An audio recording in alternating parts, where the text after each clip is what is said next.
2018 ever since, diba? And alam kong na-feel mo yan recently in your concert for Seven Sins. So, kamusta naman yung experience now that all of that has passed? Definitely po, it's one of the best,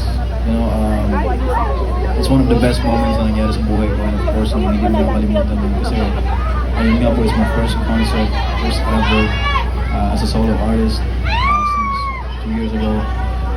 So definitely I'm so thankful to my fans and supporters out there na nagsusupport talaga sa akin. And it was a great time. I had a great time and doon yung mga fans ko kumakanta vibing with me, so hindi ko makakalimutan yung araw na yun.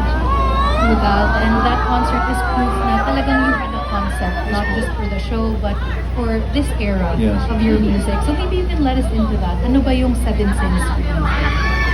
Seven Sins for me is, ano siya eh, para siyang, still is a very experimental, pa rin, phase ng pagiging musician ko, pagiging producer, songwriter also. It was emotional power, of course, to understand other people's situation, why people make mistakes.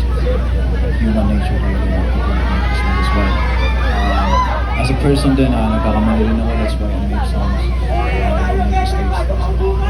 And it's a personal look into, your personal struggles and yung mga naisip mo.